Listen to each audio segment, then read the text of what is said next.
afterwards, that is, directly following, I want to talk to you about something even bigger. Namely, this is Max Headroom.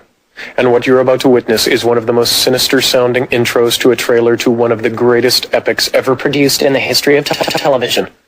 And there's more, because you are going to see it as well. Yes, it. Yes, it. Yes, namely, the Max Headroom story.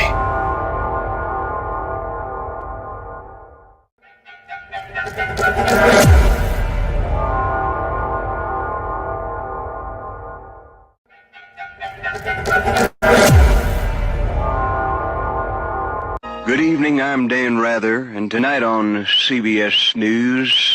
In a shocking development, the federal government says being broke is allowed, but if you're broke and glowing, you are officially now a suspect. You can't be glowing more than your financial status. Look your problem. Producers have confirmed next season of Love Island will merge with the Hunger Games. Only one couple will survive the new format. Everyone else dies. Senator Buck Nutley has unveiled his Big Girthy bill, a new proposal meant to rival the Big Beautiful bill. But does size really matter?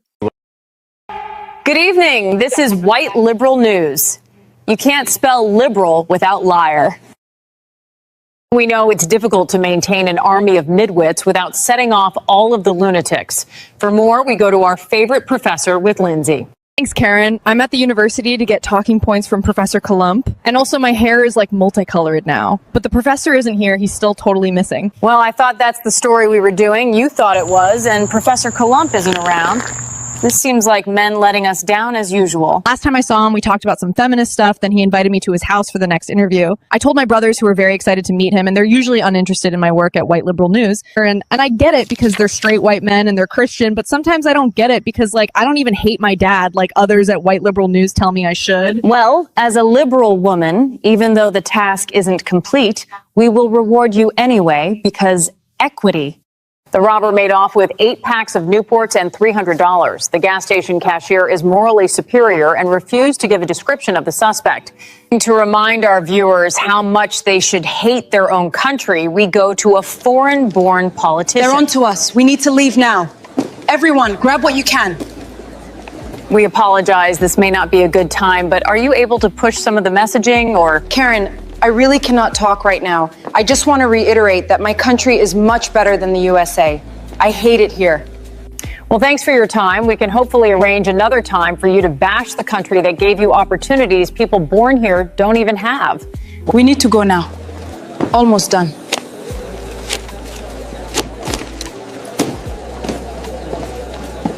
Really? Already? Do I look ready for a new Latinx weather reporter?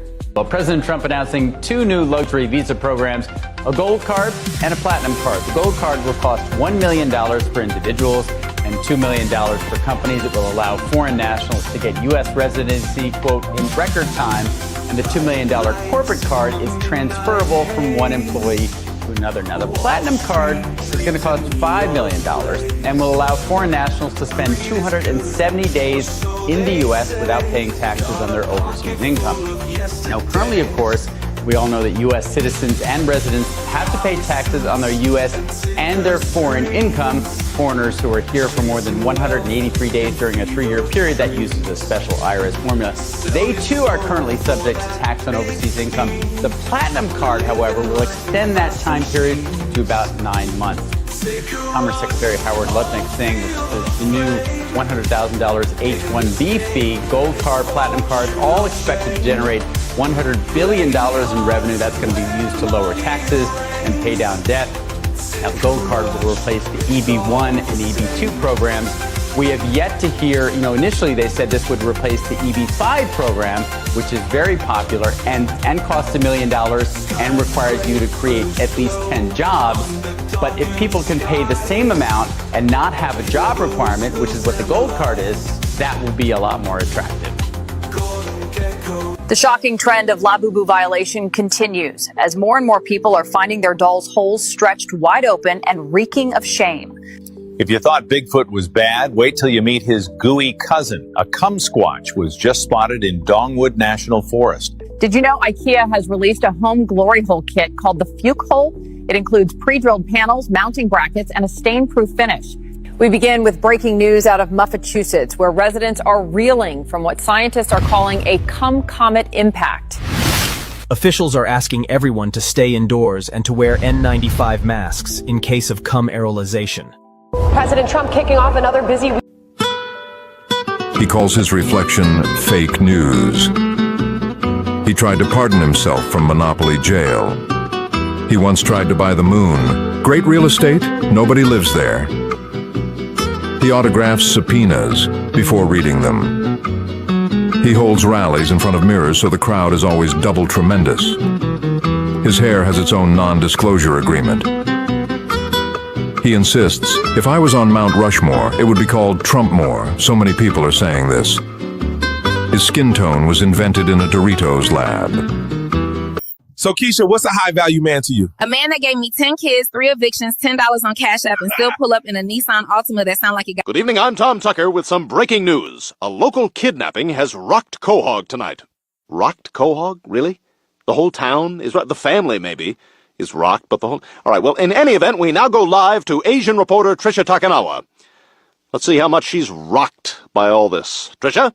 Tom, I'm standing here with Mayor Adam West with the latest information about the disappearance of young Scotty Jennings. What can you tell us, Mr. Mayor? Please, Mr. Mayor is my father. Call me John Mayor.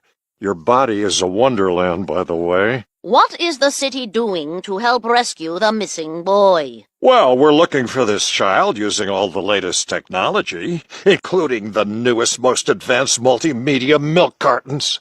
Help me, I'm missing! Help!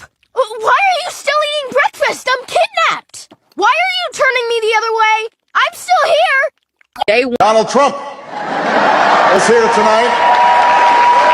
Now, I know that he's taken some flack lately, but no one is happier, no one is prouder to put this birth certificate matter to rest than the Donald. And that's because he can finally get back to focusing on the issues that matter. Like, did we fake the moon landing? What really happened in Roswell? And where are Biggie and Tupac?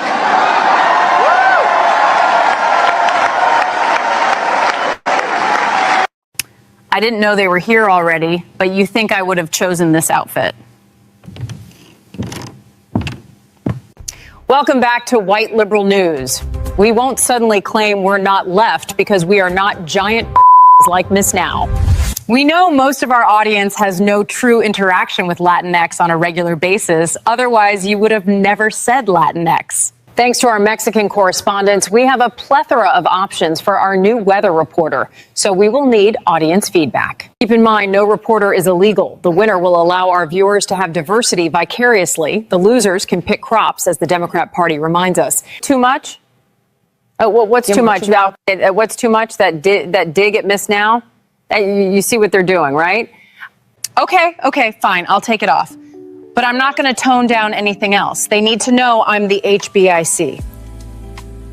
We thank our applicants. We only want feedback from the leftiest liberals possible. If you've ever successfully bench pressed your weight, we don't want to hear your opinion.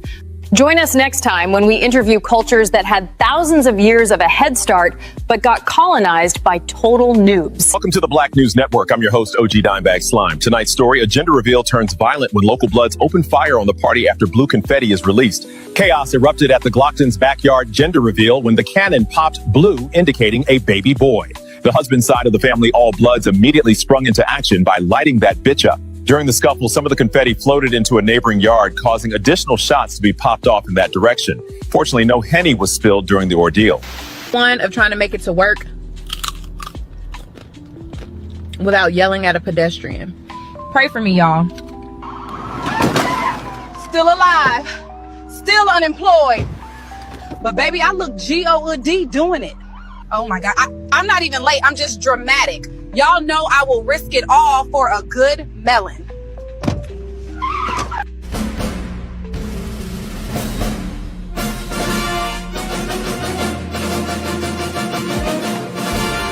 That male loser, at least you can fathom him having a wife at some point. Tim Walz, on the other hand, looks like he cries in bed after the deed. Good evening. This is White Liberal News. reminding you of what the left was when we had all the power and funding. Suddenly, groups that use violence to instill fear for political goals are a bad thing. For more on that, we go to our body positive hire. Thanks, Karen. Thank you for this opportunity, too. Colette, but you don't have to thank me every time. Let's just... Okay, let's... This has been like my dream since the first episode I watched and ordered Popeye's chicken. We have a lot of anti-American messaging to get through today. Okay, so I found some people who are about to ignite a mostly peaceful protest against this restaurant owner for saying silence isn't violence. We know words have no point other than to be used for power. So we changed the name of how we define things. I don't know what that even means. It's a concept only smart people like us can get. Basically, we make up our own definitions and terms. Yeah. Like how woman doesn't mean adult human female, right? Yeah. Excuse me, we see a 70-year-old man and we have the numbers. Oh. We are going to confront his Colette? fascism. One moment. Could you explain why they're attacking a senior citizen? Karen, they're fighting fascism against an old man who was wearing a Cincinnati Reds baseball cap. They tell me luckily it was 2-on-1, otherwise fascism would win. That makes sense. He's wearing a red hat. Nothing about this behavior should make us reflect even a little. So the dictator says Antifa is a terrorist group. So we changed our name to BISIS. Boom. Problem solved. The name is to honor the group that feels the same way we do about this country and to insert our sexuality into everything because that's what leftists have to do. Karen, I'm not as educated as other liberals. I still think it's a crime to burn down a restaurant, so I'm going to leave before their protest begins. Back to you, Karen. Thanks for the coverage, Colette. Now we go to a rich white actor who is brave enough to speak out in the way 95% of the industry speaks out. Hey, y'all, would y'all let me fly the plane to Iran? I thought B2 was my apartment number. Oh my God, did I just start the war? Introducing ChatEBT, the newest AI software limited only to 13% of people. ChatEBT isn't just another basic AI myth. It's built for real-life situations. Let's showcase an example of a man asking for food recommendations. I'm starving, gang. Let's open ChatEBT. What should I eat tonight?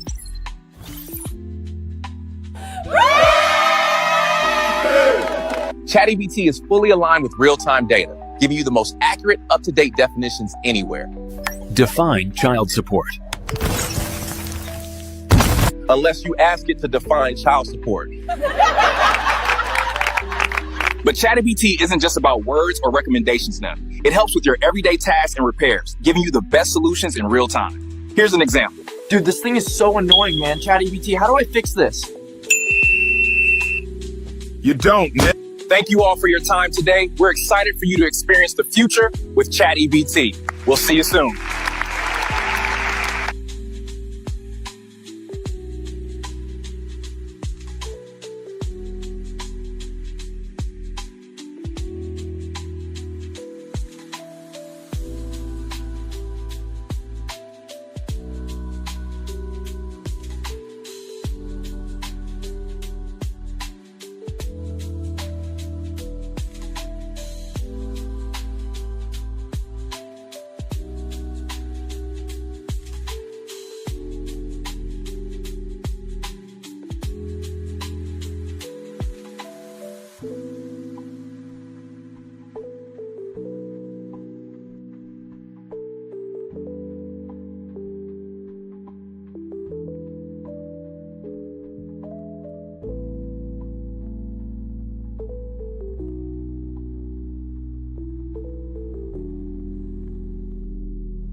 Yo, 1 2 1 2. What's up, guys?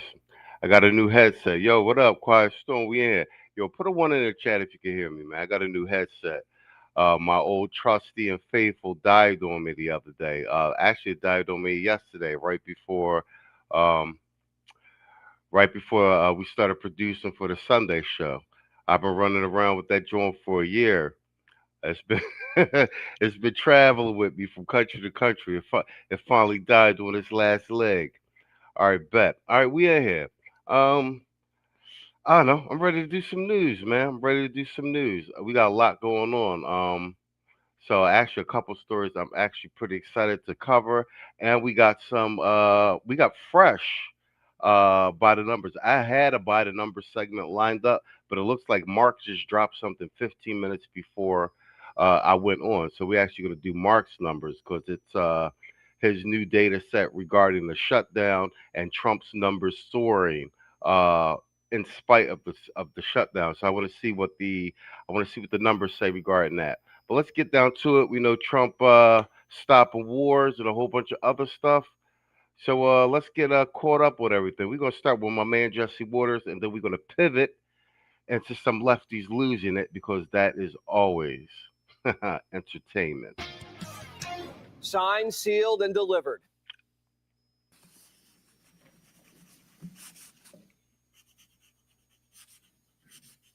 This took 3,000 years to get to this point. Can you believe it? And it's going to hold up, too. The president describing this as much more than a hostage exchange and ceasefire. He's promising the region a new golden age. This is not only the end of a war. This is the end of an age of terror and death and the beginning of the age of faith and hope and of God. This is the historic dawn of a new Middle East. Trump says the Gaza deal might be his biggest accomplishment yet, and that's saying a lot. Although he hasn't finished the big, beautiful ballroom. To him, the deal is more beautiful than any tower, any course, any coin. The deal is as beautiful as Melania. Almost. They all wanted to see this happen. That's the amazing thing. Everybody came together at this point. If you go back 6 months or 7 months, you would have said a thing like this is impossible. They all wanted this to happen, and it's one of the most beautiful things I've ever seen. Everybody wanted this, but they never tried. And when they did it the wrong way. Instead of giving the Iranians bribes, he bombed them. He sold the Arabs tech instead of just weaponry, and didn't lecture them about human rights abuses. He let Israel fight their own wars, joined in when it made sense, and then told them to cut it out when it didn't.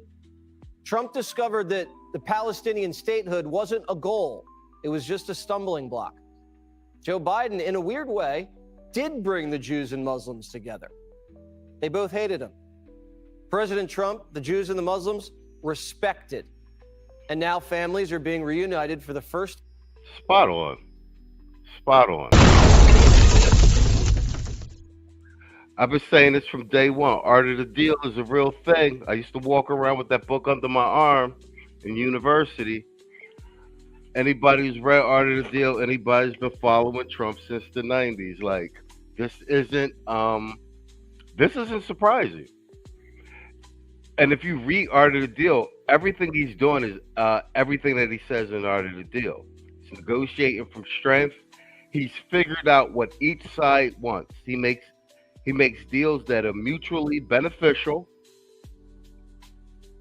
And he's in there as the proctor, making sure everyone holds up their end of the bargain. And this is what I'll say. On the right, a lot of the MAGA right was starting to turn on Trump a bit because of Israel. We already know the left doesn't like, because they were trying to pigeonhole him, say, he's Netanyahu's puppet. I mean, because Israel does kick a lot of American presidents around during their administrations. But when you see how things pretty much panned out, no one else would have been able to do this with Netanyahu. Netanyahu is a strong man. Netanyahu's a strong man. He was in IDF. Like, Netanyahu's a hard man. Let's just kill with it. And he didn't respect a lot of the presidents. You know, it's already been it already got leaked that Trump called to curse them out, dropping f bombs left or right. Um, when Netanyahu didn't hold up his end of the bargain with a few things, um, and then how things played out in Qatar, and even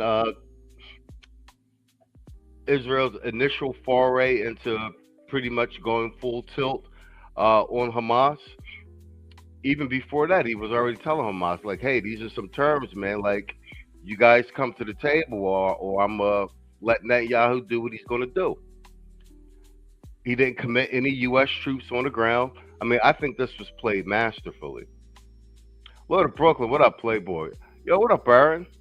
Good evening. Quiet Storm says, I think he deployed U.S. troops to the region to make sure the hostage transfer went smooth. And then I'll say this about the proposed real estate development by the sea. What people don't understand is that's actually quite brilliant. What's happened is, and this has been going on since, we were in elementary school. There's an agreement, and basically they bomb the hell out of Gaza. They rebuilt, bomb the hell out of Gaza.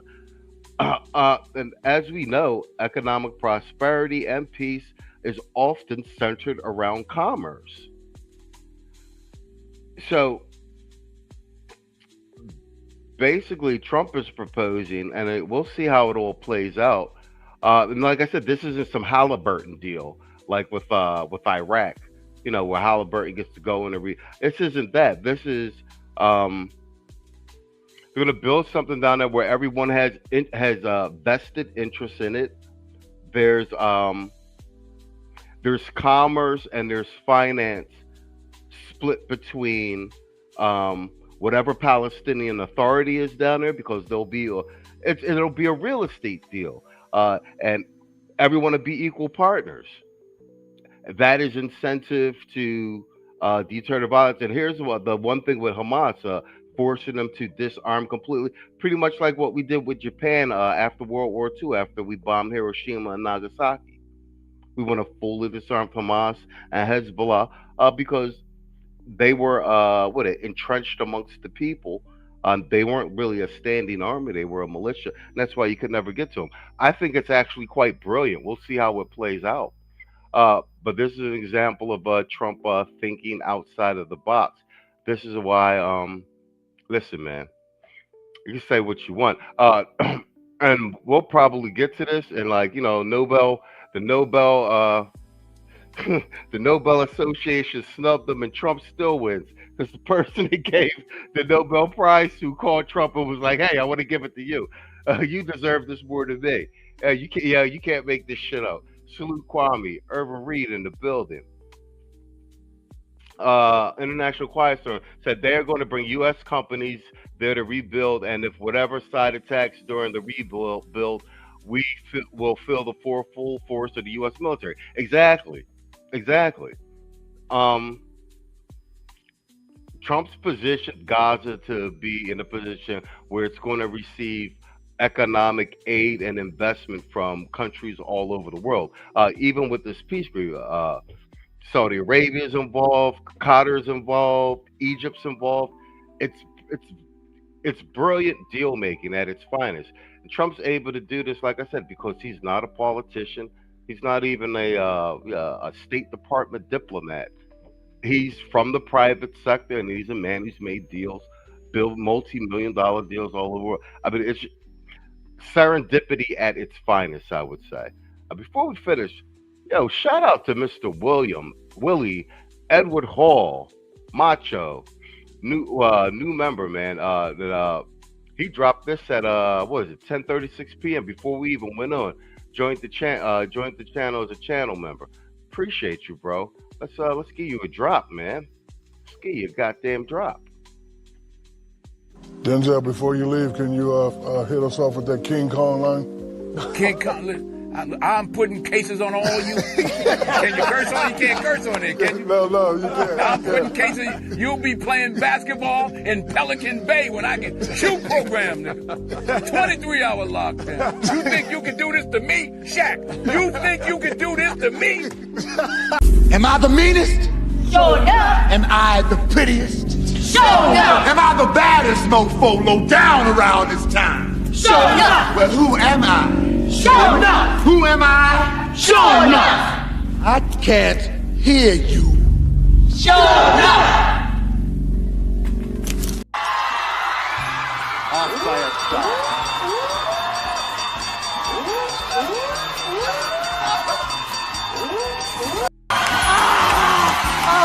We got more pricey games coming up in the second half of the show. Don't go away, folks.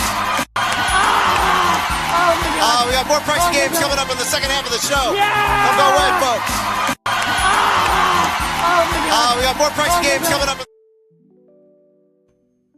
All right, but let's get back to it. What do we got here? Quiet Storm says Saudi Arabia, AEU, Egypt, maybe Turkey, and Oman will benefit greatly on rebuilding in this region. Exactly. I think it's a, you know, the power of commerce. Trump's creating a situation where we got a peace agreement. We've got to disarm Hamas. They're going to start, Palestinians are going to be able to start re-entering the area. There's going to be a tremendous amount of international investment in the area. Homes are going to be rebuilt. Better homes are going to be rebuilt. Yes, they are going to build some high-level real estate resort type shit, but that type of thing also, that sort of thing also secures security for the area. Do you know what I'm saying? Because so many parties are financially invested. We're going to make sure that peace is held in the area, and then that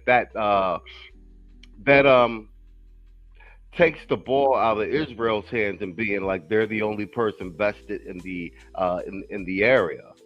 And remember, Gaza is just a strip. It's not very, it's not like Dubai. You know what I'm saying? Where you got like your resort, your high-end resort area, and all the way out into other sides, you have these people in extreme poverty.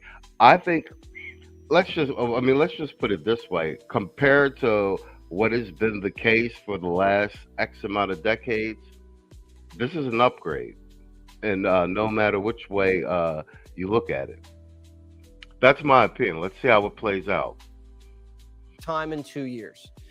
For a man who's accused of separating families, he sure knows how to bring them together.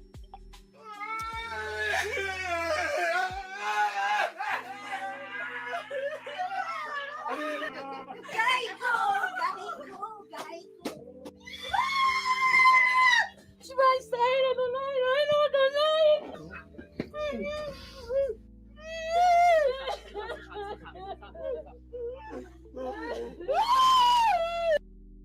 And it feels so good. The hostages are back. The hostages are back. It is a good feeling. Isn't that nice to say? I just said the hostage. First time I said the hostages are back. It feels so good to say it.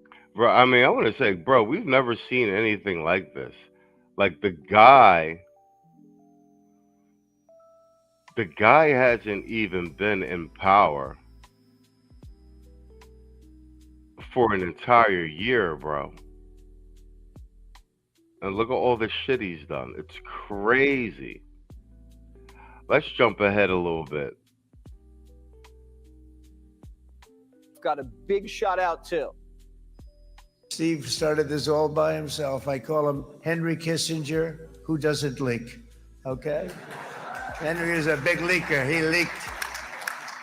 Steve doesn't leak. Steve just wants to get the job done. He wants to do what's right.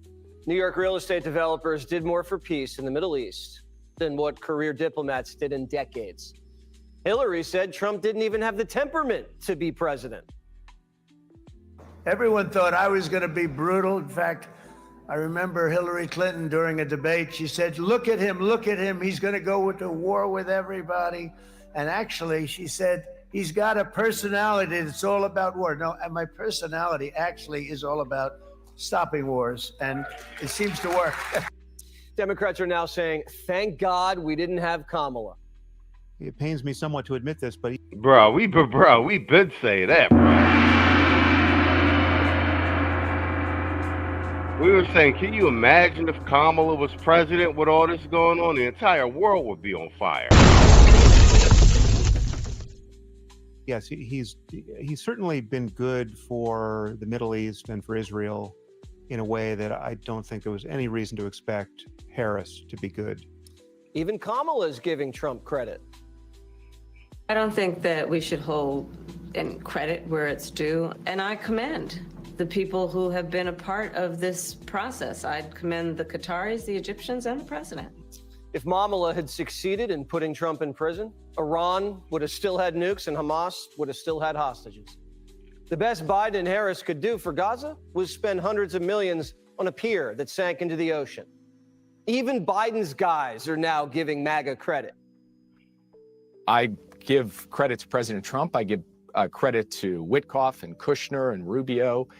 These are hard jobs. This shouldn't be political. We can all celebrate peace and the hostage release, but we do have to keep score. A lot has been said. If he gets the Israeli hostages out, I promise I will wear a MAGA hat for one day on the show.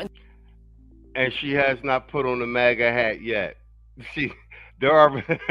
They already trolling her on Twitter because she hasn't put the MAGA hat on yet. Say, thank you for doing it. Well, we watched The View today and no hat. Rashida Tlaib was banging pots and pans, screaming free Gaza. Trump just freed Gaza. No tweets, no speeches, no press releases, nothing. And the woman's Palestinian. Seems like she was more into the Intifada. Even Fetterman's asking, where's Rashida? Absolute elation. I mean, how can we all celebrate this thing? I mean, you've had human beings held underground for over 2 years and tortured and beaten and starved, forced to dig their own graves and things. Now they can finally come back home. And now everyone should be celebrating these things. If Democrats had their way, Trump would have been rotting away in prison like a hostage instead of freeing them. Why can't the left just say we were wrong? They held signs that said, end genocide now. Trump ended what they said was genocide. Not even a thank you. No, sorry about the whole Hitler thing. Now we should make them call him Gandhi. Trump's on a roll, and he's reaching out to friends and foes. Yet even to Iran, whose regime has inflicted so much death on the Middle East, the hand of friendship and cooperation is open. I'm telling you, they want to make a deal. That's all I do in my life. I make deals. I'm good at it. I've always been good at it. And I know when they want. Even if they said, we don't want to make a deal, I can tell you they want to make a deal. With this Mideast momentum, Trump's turning his eyes back to Ukraine. He's flirting with sending Zelensky tomahawks to make Putin feel more pain. Carrot hasn't worked. Trump thinks it might be time for Putin to feel some stick. Of Israel and Hamas. Lord of Brooklyn said President Trump 2025 Nobel Peace Prize winner. No, they snubbed him. They gave it to an opposition party leader in Venezuela. But even that blew up in her face because she called Trump and offered to give it to him and publicly she accepted the award and then publicly dedicated the Nobel Peace Prize to Trump because she said he's the one who actually deserves it. So they tried to snub him, and even that blew up in his face. She called Trump. Actually, I'm gonna cover that. I got a snippet for that. Yo, you can't make this shit up, man. We backed the right horse, gentlemen. We backed the right horse. Make a deal, Russia and Ukraine can too. Trump's more accomplished in 9 months than most presidents do in a term. He's still got 3.5 years left, and he's already racked up 8 peace deals, trillions of dollars of investments and trade deals, a secure border, tax relief, crime down in D.C., record stock market, low gas prices, and cooling inflation. When Trump meets Xi Jinping next month in South Korea, China is going to be facing an American president battle-tested And with the wind at his back. Well played.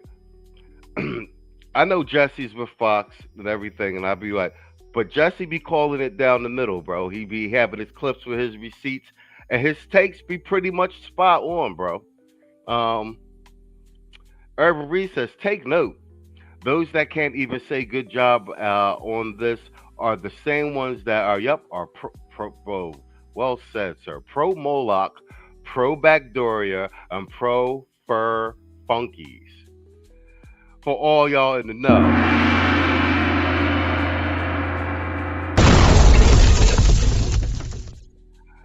Well, man, Irv is spot on with that one.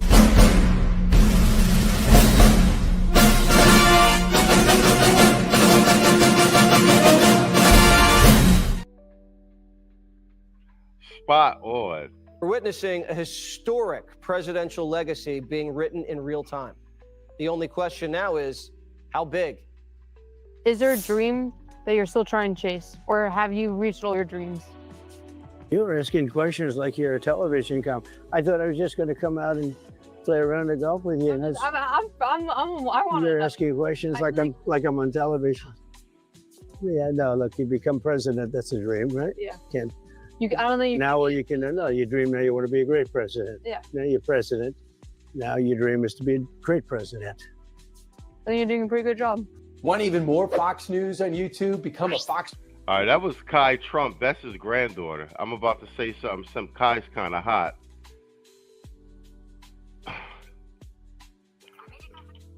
Sensei in the building. What up? What up with you? Phil Waff in the building. We got more pricing games coming up in the second half of the show. Don't go away, folks.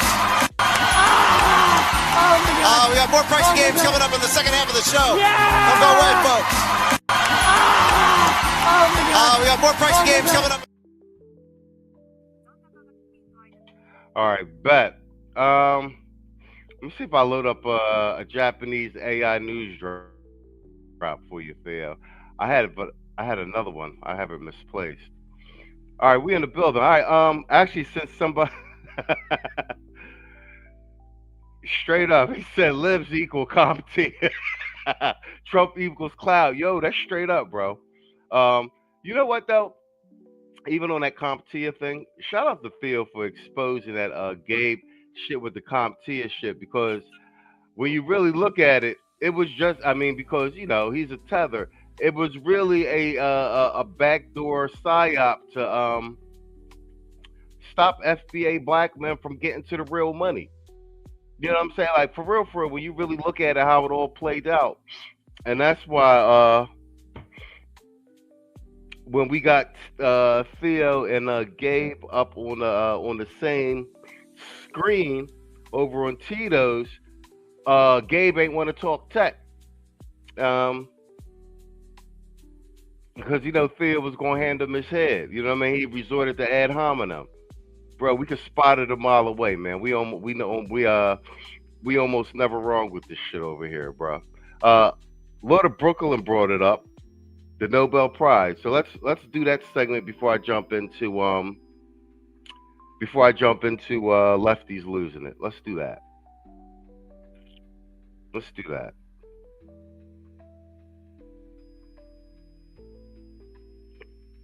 Still after the president got 7 other ceasefires and peace deals worldwide. Now, Russia's Vladimir Putin criticized them, saying they've lost their credibility. And the Nobel Prize winner dedicated her prize to President Trump for supporting the cause of freedom in Venezuela. Yeah, she dedicated it to Trump. Joining us now to break this down from House Ways and Means, Texas Congresswoman Beth Van Dyne. Congressman, what a day. What do you make of this? Because the president made history in Gaza. He did not go the Obama and Biden route and back down to Iran. He got Turkey, Qatar to work to isolate Hamas to get that ceasefire deal and hostage deal. Why didn't he win? Yeah, no, look, you don't ask me that question. That's not fair. I mean, you look at what he's done. I mean, 8 peace deals in 9 months. It is unprecedented, it's unheard of. He has taken on some of the most... I know this is off topic, but she has some aggressive eyebrows. I'm just saying. Those eyebrows are very aggressive. You know what I'm saying?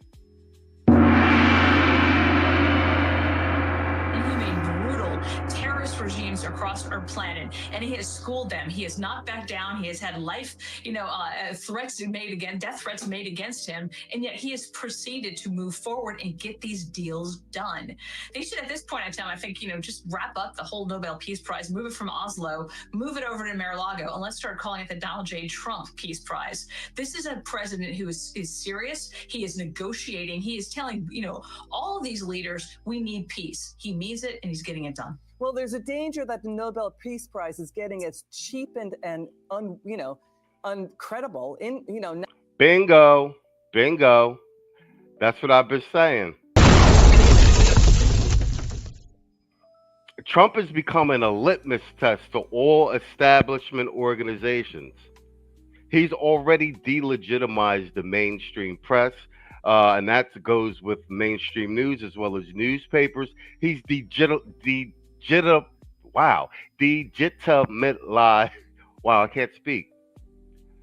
not legitimate all of the polls, mainstream economists with regard to tariffs and what have you, military experts with regard to military efficacy with regard to what they did with Iran, and now something as big as the Nobel Peace Prize. He's completely delegitimate. Wow, I can't. It's like saying chrysanthemum. Legitimate. Made them unserious because they were so petty not to give him the Nobel Peace Prize and give it to this woman in Venezuela, and then she turns around and dedicates it to Trump. Smack in the face. So yeah, those eyebrows are very aggressive, man. She's got anime. Oh, y'all just catch that? She's got anime eyebrows. Shout out to Theo. Oh, all right, your drop actually uploaded. Here's AI Japanese and AI drop for Theo. Theo speaks Japanese. 全米の ATM で残高が一斉にゼロと表示され、市民の間に不安と混乱が広がっています。でこちらニューヨークマンハッタンです。ご覧のように利用全米の ATM で残高が一斉にゼロと表示され、市民の間に不安と混乱が広がっています。でこちらニューヨークマンハッタンです。ご覧のように利用 All right, but let's rock. Only Theo knows what that means. Not credible as a Pulitzer Prize, given how the Pulitzer's been given out like a beauty pageant show. There's a general consensus now that Barack Obama, the media is saying, even Joe Scarborough is saying, Obama got a Nobel Prize for doing virtually nothing. Scarborough said that yesterday versus what Trump has achieved around the world. Neither Joe Biden or Barack Obama could do or ever did what Trump is doing. Well, what's your reaction to this? Obama is now getting slammed for putting out that long tweet applauding the Gaza ceasefire, but he purposely did not mention Trump by name, and Chuck Schumer and Hakeem Jeffries also refused to cite President Trump by name. They're playing politics here. Because they don't want to give him any credit. They recognize the fact that what he's doing is amazing, and that they've had presidents in the past who have promised to do it and have never gotten it done because they've lacked the backbone, they've lacked the political willpower, and they've actually, quite honestly, lacked the negotiating skills. When people look at Trump and they talk to him, they realize he means business. You can't be pushed over. He can't be intimidated. That's somebody that I want running the country. And I think, look, they all had an opportunity to do this. They all had an opportunity to negotiate and to really kind of force forward on a peace deal. They failed. And now they're going to lack, they're not going to give Trump any kind of credit. They never give him credit. Look at what's going on at the border. They don't give him credit. Look what's going on in our economy. They don't give him credit. It's the Democrat playbook. All right. Congresswoman Beth Van Dine, we always enjoy talking to you as well. Thank you for being with us tonight and giving us your insights. It's good to see. All right, Beth, let's do some lefties. Yeah, Trump Jr. was petty. And I do love it as well. All right, let's do some lefties losing it. Always one of my favorite segments. Theo, I don't know if you saw this one. This is the soft black man drop. Meet soft black man, the safest man in America. He listens, he validates, and he never disagrees. Unless it's about your self-care. He's strong, but not too strong. Soft black man, your plush Meet soft black man, the safest man in America. He listens, he validates, and he never disagrees. Unless it's about your self-care. He's strong, but not too strong. Soft black man, your plush meets soft black. Yo, you can't make this shit up. And afterwards, that is directly following, I want to talk to you about something even bigger. Namely, this is Max Headroom. And what you're about to witness is one of the most sinister-sounding intros to a trailer to one of the greatest epics ever produced in the history of television. And there's more, because you are going to see it as well. Yes, it. Yes, it. Right, let's do some lefties losing it with my girl, my favorite Indian girl from Australia. Start the week with some cringe content courtesy of Hollywood. Here is Jeff Bridges on Jimmy Kimmel's awful program reprising his dude character. It does not go well. And, yeah, ICE. Let's get ICE off our streets and into... Shut up, Jeffrey. And here's a shame. I actually really like him as an actor. Big Lebowski's like one of my favorite movies, and Tron, but all the Trons. But the characters they play on screen are not who they are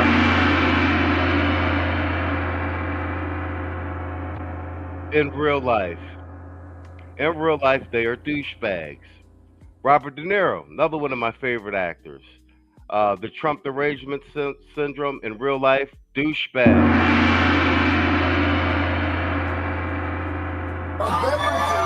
This aggression will not stand, huh? Right? Right. So let's just abide together. Yes, we can do this. Yeah, Tron and Iron Man. Bro, if you've never seen Big Lebowski, it's one of the funniest movies ever made. It's just fucking brilliant. Everybody's in it. John Goodman, just everybody's in it. Joe Turturro. The writing is like, it's one of the best comedies ever made. Big Lebowski's fucking hilarious. But yeah, like I said, the real life douchebag. In the movies, he's the coolest guy ever. Now, that's just like my opinion, but it's a good one. That's a pretty great opinion, I think. Thank you, dude. You can see why Jimmy Kimmel's ratings are circling the drain after that little suspension bump. Not only is he miserable, unfunny, and cringe, but so are his guests. And talking about miserable and unfunny, let's check in on alleged comic Trevor Noah, who decided he was going to make jokes about Charlie Kirk and his murder. No, Trevor Noah's a goofy. He's not even ever. He's from South Africa. Like I said, they put all these people up here and they try to, like I said, they try and psyop it. Like these are actually the political thoughts and the perception of the world from FBA black men. And it's only in the last 5 years that collectively we've started to see that. And when black men have finally started comparing notes, we're all kind of like, yeah, I don't agree with this shit. You see what we did last night with the Tiffany Cross podcast. We had Crying Bakari Sellers. We had the Diddy Boy governor Gilliam and failed Tiffany Cross and the other one. And you would think, like I said, they're trying to psyop it. Like, this is what... and they were going at Stephen A. Smith. Speaking of which, we're going to do a Stephen A. Smith segment if we have the time. Let's get through these lefties losing it. Now let's talk about awfuls, affluent white female leftists. They're a growing problem and they dominate Democrat ranks. Yes, there is something wrong with Democrat women and it runs a lot deeper than the craziness of the squad. Let's look at the woman who is the front runner to be the most powerful in America. She's the front runner to be the next governor of California. Here's a brief... Oh, good. I'm glad. All right. This is why I be doing lefties losing it, and I'll do Waters, Primetime Waters, because they montage a lot of the news clips, so it's less work for me to do. This for you, Quiet Storm. I was going to do a whole separate segment on this governor from California, the chick who's running for governor in California, having a complete and total fucking meltdown. Highlights package of her meltdown on CBS recently. How would I need them in order to win, man? Well, unless you think you're going to get 60% of the vote. You think you'll get 60%. You don't I think feel you like need this the is vote. unnecessarily argumentative. What is your question? It's the do you need them to win part that I don't understand. I'm happy to answer the question as you have it written. First of all, let me say that she is a massive big back end.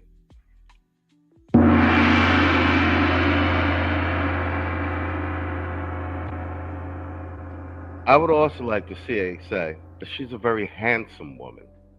She's quite handsome. Yo, she's a very handsome woman. That's Elaine from Seinfeld. If y'all don't know, that's that reference. She's a very handsome woman. And I'll answer. What I'm saying to you is that. Well, to those voters, okay. So you. I don't want to keep doing this. I'm going to call it. Okay. Thank you. You're not going to do the interview with us? Nope, not like this. I'm not. Not with 7 follow-ups to every single question you ask. Every other candidate has answered. I don't care. Follow-ups. I don't care. Yep, that's Katie Porter, and she's leading in the polls to take over California, the 4th biggest economy in the world. Maybe that meltdown will change things, but she's been unhinged for a long time. Here she is berating a staff member for getting in her shot. If we don't electrify our transportation sector. Look at that. That's what I'm saying. She's a very handsome woman. Yeah, she's a very.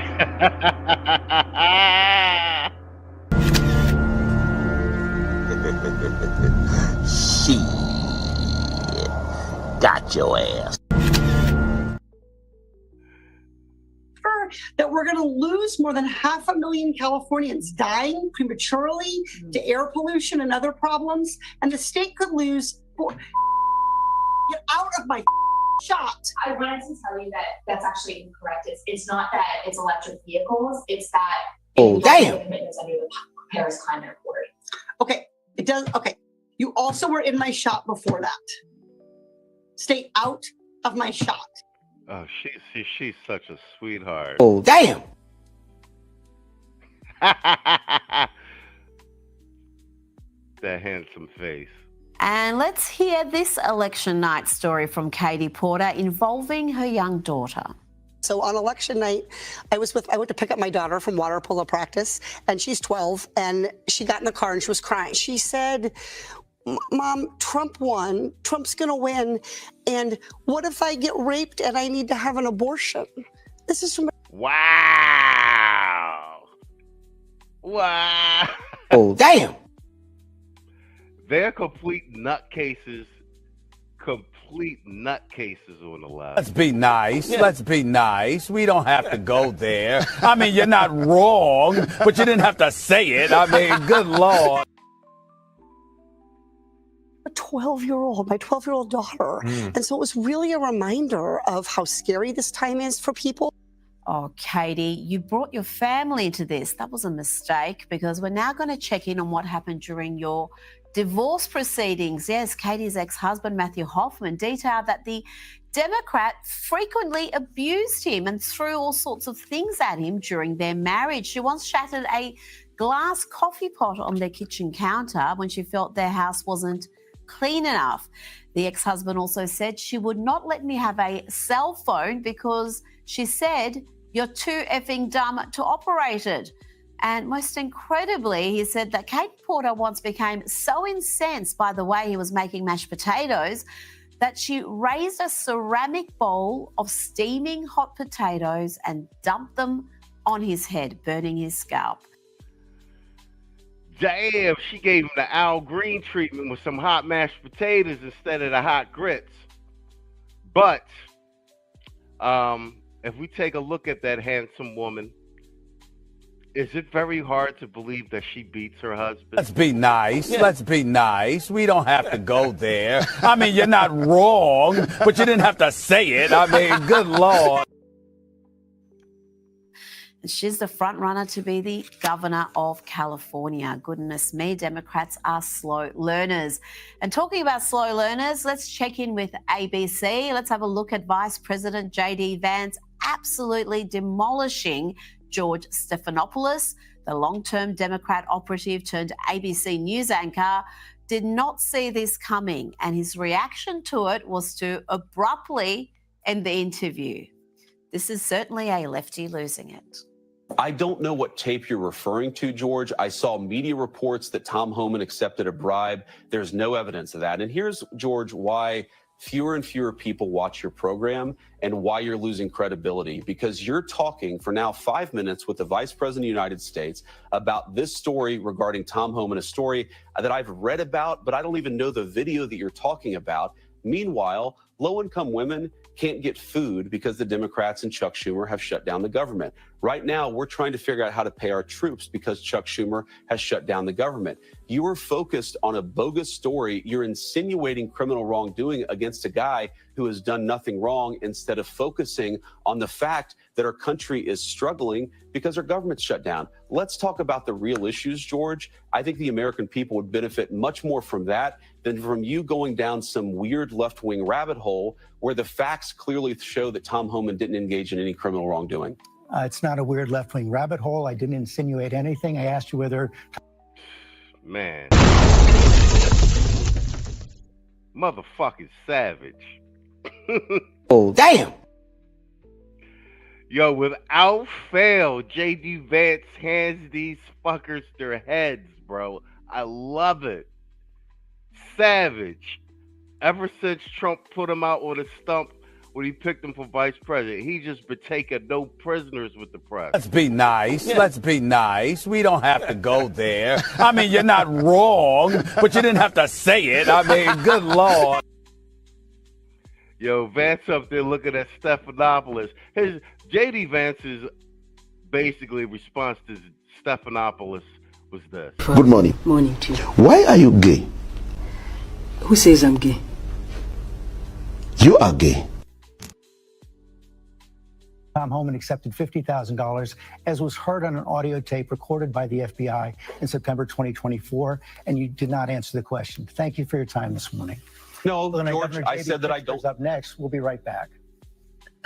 Joining me now is Newsweek Senior Editor-at-Large and Article 3 Project Senior Counsel Josh Hammer. Josh, J.D. Vance had this to say about that interview he posted on X. Peace in the Middle East, China threatening critical supply chains, government shutdown. No, George doesn't care about that. He's here to focus on the real story, a fake scandal involving Tom Homan. I've got to say, Josh, I don't know why George quit that interview so abruptly. Surely he's not so sensitive about JD calling out his dwindling audience numbers? Yeah, Rita, ABC. Yo, facts.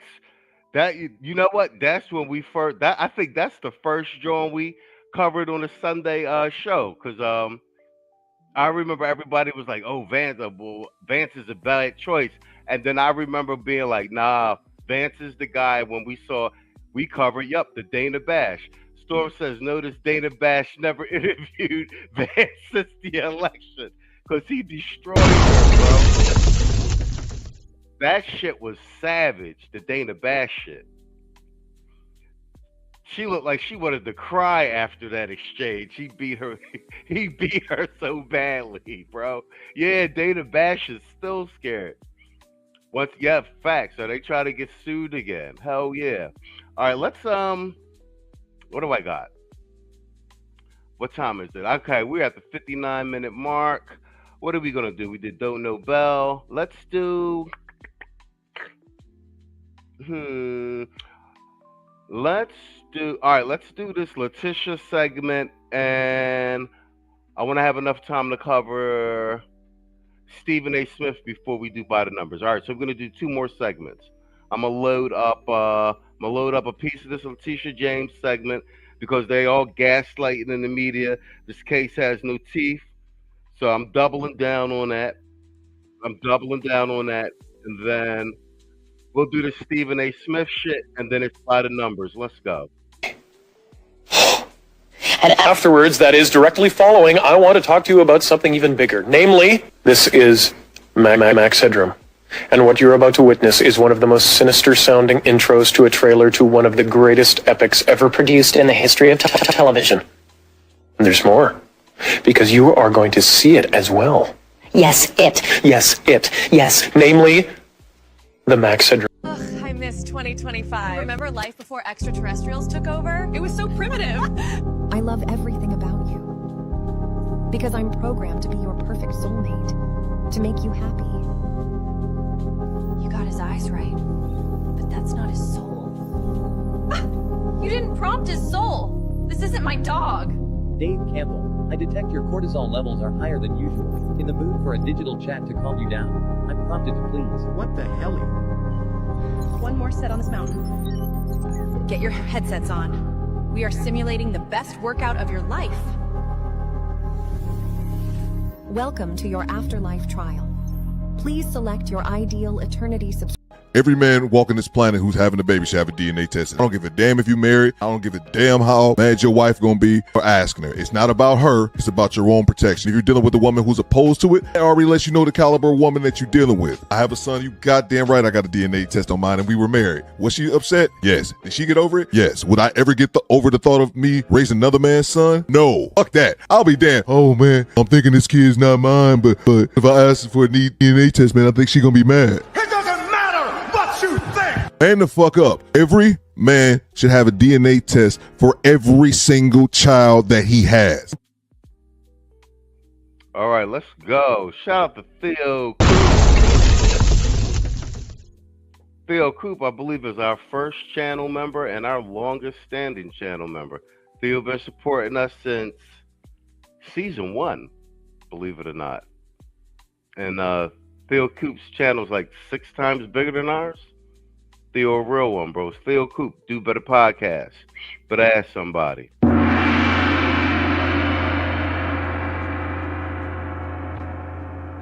right, let's go. I want to double down on this LEtticia James shit because the indictment is she has been indicted by a grand jury, and if you listen to the mainstream media, in particular CNN, ABC, CBS, and of course the Communist News Network and BS Now, they will have you think that this is some strange aberration.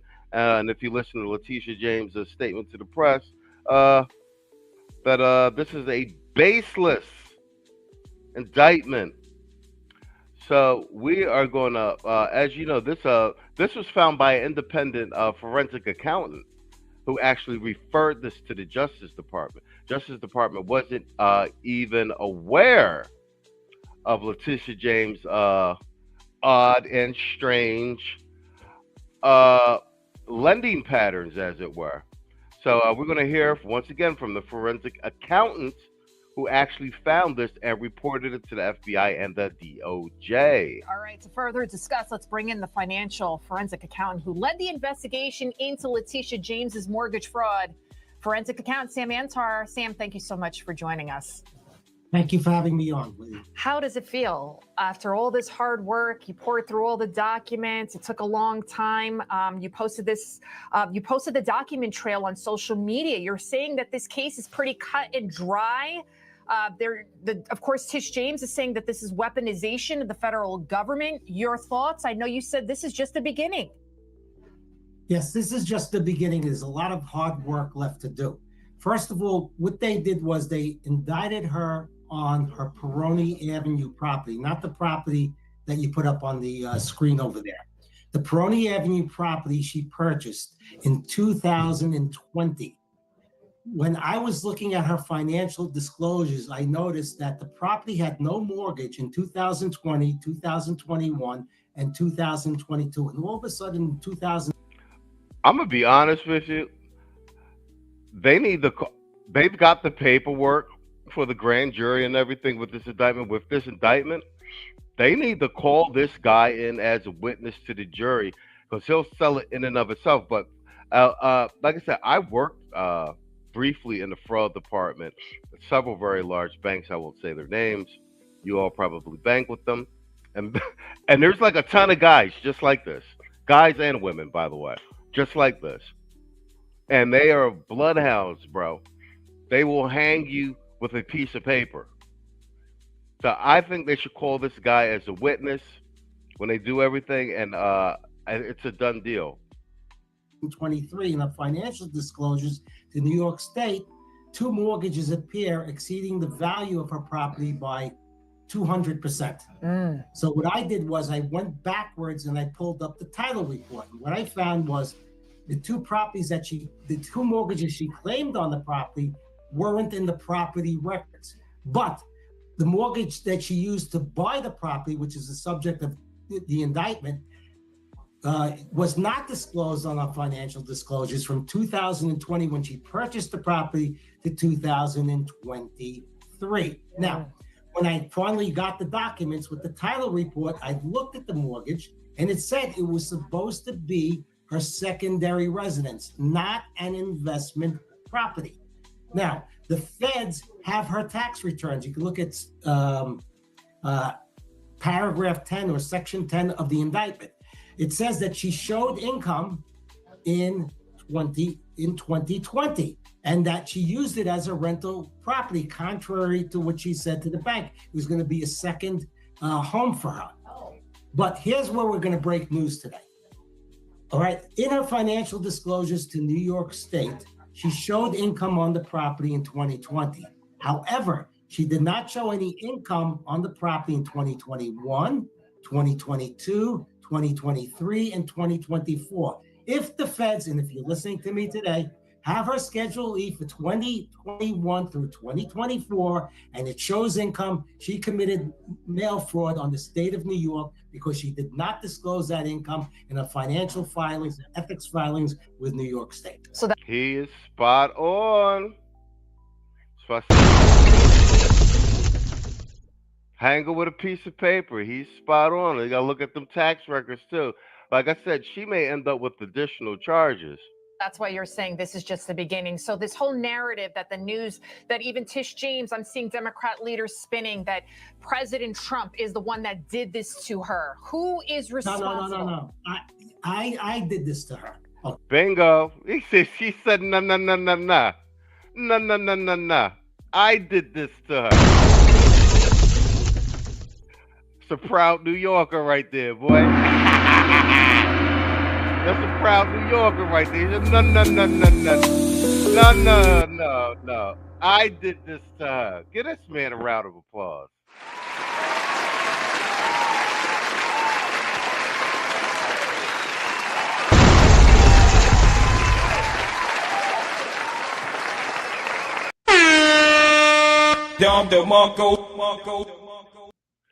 What man said no. I did this to her. Go get him, man. Okay, I was examining her financial filings with New York State, and as any forensic accountant would do, I worked backwards. To a property filings, and then I reported it to the feds, as any responsible forensic accountant would do.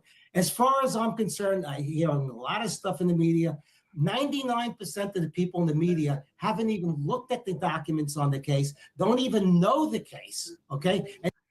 Bro, they got all the paperwork. They need to call this boy as a witness, bro. He said, but I like that. He said, no, Trump didn't do this to her. I did this to her. No dude said, notice no one is coming to her aid. Exactly. They put Keisha out there to get her head busted. Fact, bro. We've been saying that since since the end of Trump's last term, and them going at him from since the beginning of Biden's term. And shout out to really the first one to call it was Dennis Sperling with the Alvin Bragg thing, Fannie Willis, and LEtticia James. He called that, and he told you exactly how it was going to play out.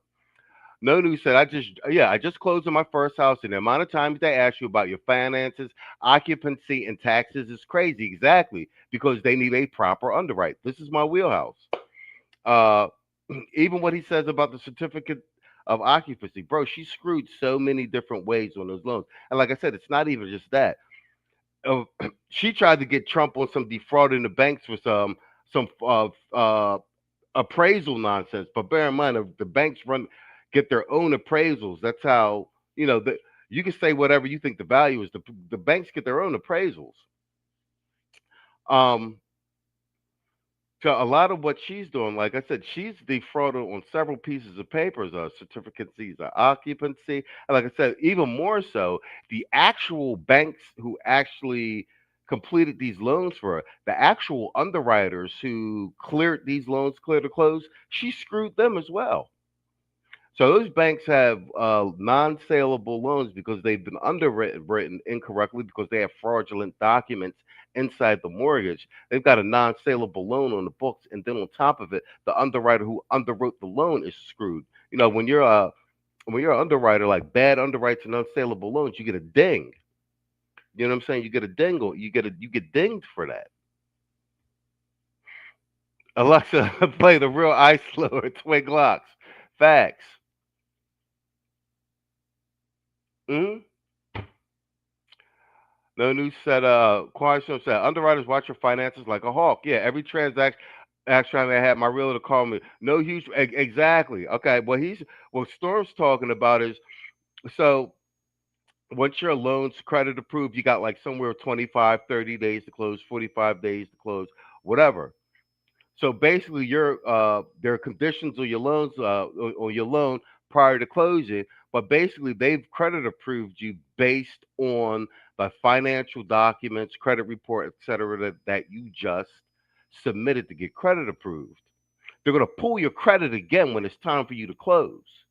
So if you done ran up your credit, all these large purchases, if you didn't, you know what I'm saying? People be going wild. I used to have clients, I'd be like, yo, don't spend any friggin' money, especially when your ratios are so low, because you might blow your DTI out the water. You got your front end and your back end ratios. Yeah.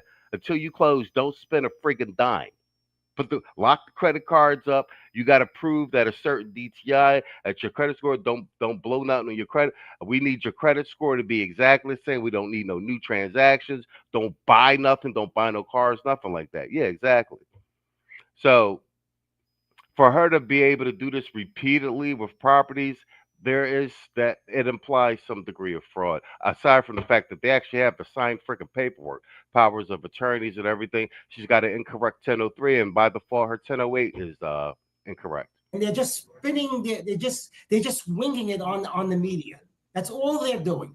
The reality is this is just one property. Now there's two other properties that she's gonna get indicted for too, which I believe. This is just an opening indictment. There's gonna be a superseding indictment, including the property that you put up on the screen, Sterling Street, where she misrepresented her occupancy, including the property in Brooklyn where she said it was 4 units, but it was really 5 units. And also there's going to be an investigation of people that were leaking internal debates within the DOJ to the press. Okay, and also I predict, okay, this is just me based on my education as a forensic accountant. Whoever they don't flip, and I believe they flip people, whoever they don't flip is going to be indicted along with her. Sammy and Tar, that's a mic drop right there. I look forward to talking to you again real soon. I know you'll be on my show with me on Sunday at noon. Thank you so much for joining. Yo, New York is taking down all of Washington. That's a New Yorker too. What up, New York? Queens, stand up. I don't know if he's from Queens, but not the Trump is from Queens. Queens, stand up. Denzel, before you leave, can you hit us off with that King Kong line? King Kong, I'm putting cases on all you. Can you curse on? You can't curse on it, can you? No, you can't. I'm putting cases. You'll be playing basketball in Pelican Bay when I get shoot program. 23-hour lockdown. You think you can do this to me, Shaq? You think you can do this to me? Hell yeah. Phil Waff in the building. He said, with the $5 super chat, he said Polar Vortex is coming for live. So yeah. Not winter, resulting in homelessness, poverty, and misery. I think we're over 350K 𝐶EISHs losing jobs and counting. And bear in mind, these are jobs that are not coming back. So these 350K jobs, they're not going to be transitioned over into other positions, as it were. These are jobs that are not coming back. And what do we know, gentlemen? We know these 𝐶EISHs is not going into STEM. They not going into STEM. Let's do some drops with Theo, and then let's get into this Stephen A. Smith. And we're gonna do a piece of this. I'm probably, if I do more news desk this week, we're gonna do keep doing, because this is a long segment. We're gonna jump through. We're gonna do a segment tonight, a segment tomorrow, so we get through it. Because Stephen A. Smith is feeling now that he wants to play pot, because he's got a new politics podcast called Straight Shooter with Stephen A. Smith. So since he want to get into the game and shoot it down the middle, the gynocracy and the quiches is coming for him. Let's see if he buckles under pressure. All right, let's do some drops. 全米の ATM で残高が一斉にゼロと表示され、市民の間に不安と混乱が広がっています。ではこちらニューヨークマンハッタンです。ご覧のように利用全米の ATM Mr. President, why are you placing these new tariffs on Canada? What are you, some kind of dictator from the Middle East? A dictator from the Middle East? Hey, relax, guy. I'm just your average Joe. Take a rest. The people of Canada will not be devalued like this. Hey, come on. You don't want me to bomb you like I did Iraq. I thought you just bombed Iran. Mr. President, why are you placing... Off by a stop.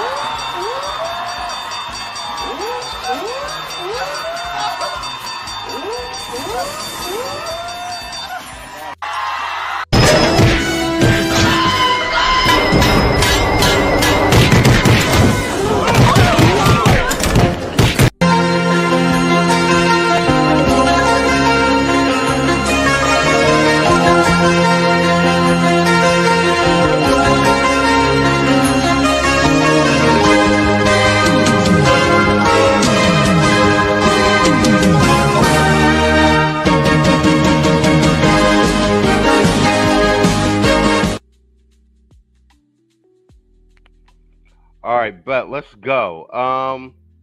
What we got? Quiet Storm says, I can't remember the content creator said it, but 480K quiches got evictions in 2025. I believe it, and guys, I don't know if you've seen it. TikTok is full of it now, bro. Shout out to AC. It is the season of the reach back. We got a lot of quiches leaving in their cars, shoplifting, and selling box at a discount. A lot of quiches talking about, I need a man now.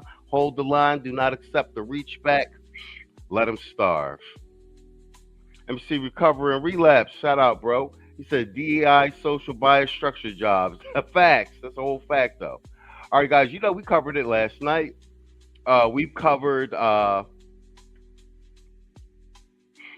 Tiffany Cross, Soft Man, Bakari Sellers, etc., clapping back at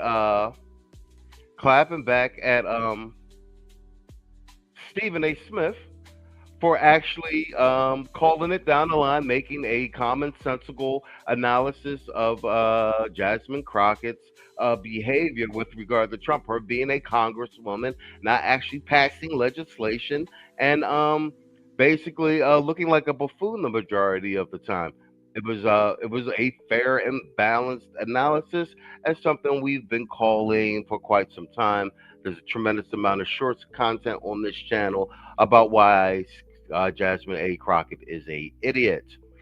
That being said, as you remember, Tiffany Cross said he's got little D energy, and while she was sitting there with a backdooria and a soft black man, Bakari Sellers,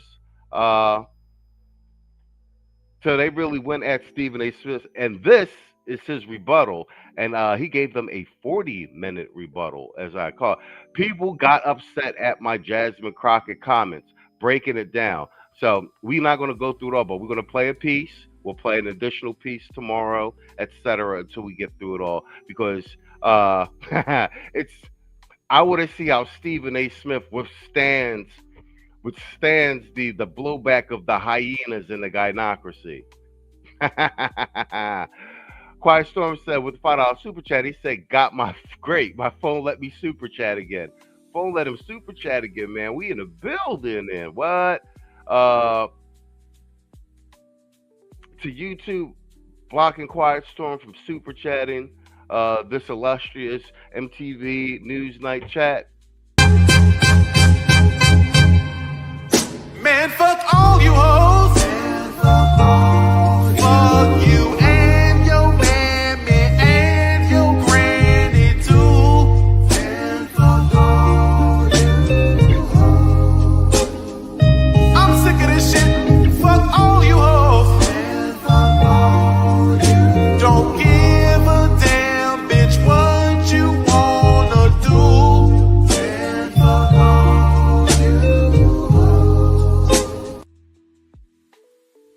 right, so I'm gonna play a piece of this. We at the 1 hour 21 minute mark.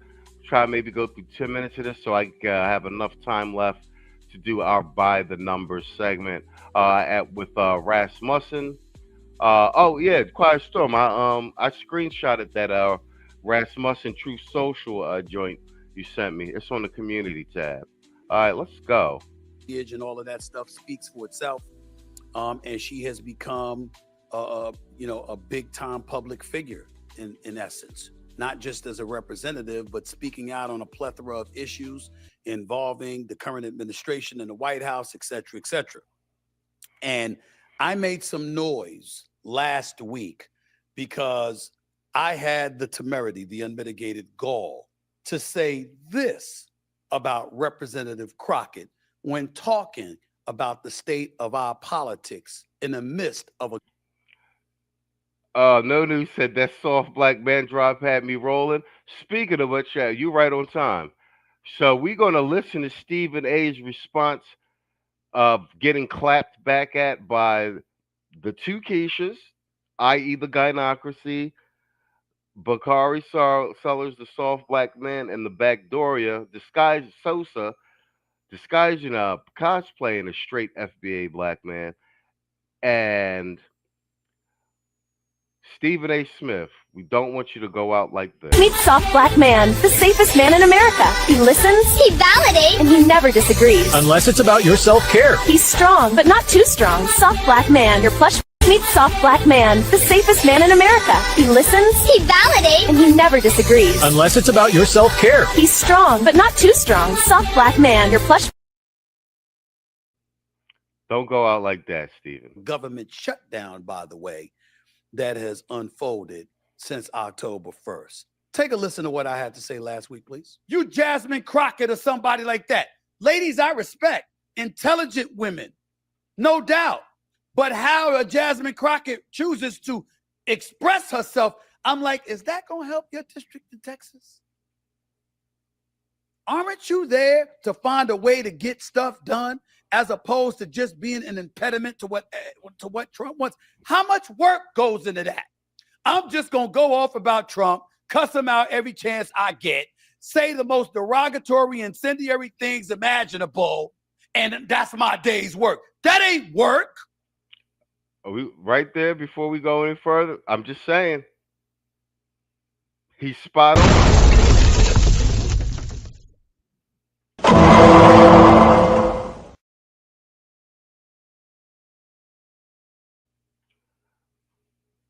Let's see if he backtracks. Work is saying that's the man in power. I know what his agenda is. I'm not exactly in a position to stop him since the Republicans have the Senate and the House. But maybe if I'm willing to work with this man, I might get something out of it for my constituency. Because like Joe Manchin said, he's there to represent, or was there for 15 years to represent, the people of West Virginia. She's supposed to be there to represent the people of Texas. I don't know. Maybe that just sounds ignorant because it's so simple. But it ain't that damn complicated. We make it complicated.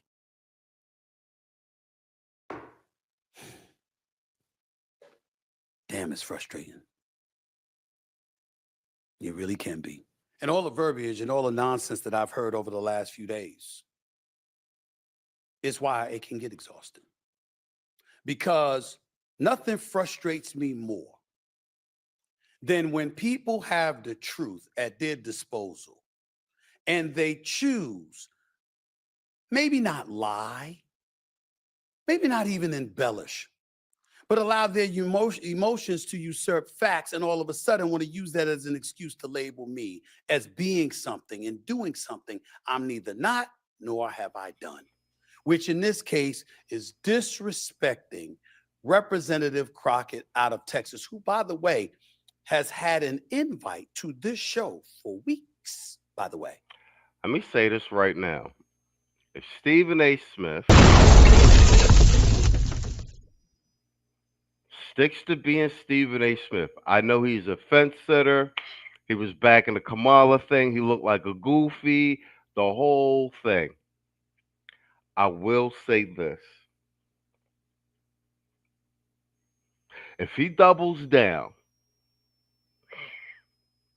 I haven't seen this, and really goes at this the way I hope he does in Stephen A. fashion without bootlicking, even though, like I said, he's a paid operative and he be going off script.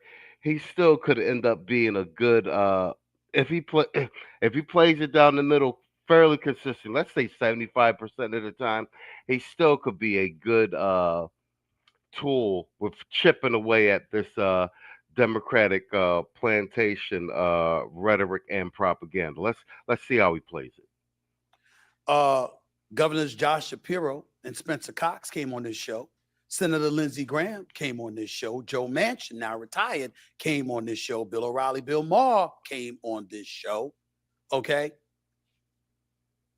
And more coming. And she has an invite. And AOC has an invite. Hakeem Jeffries, Democratic House leader, he just was on this show.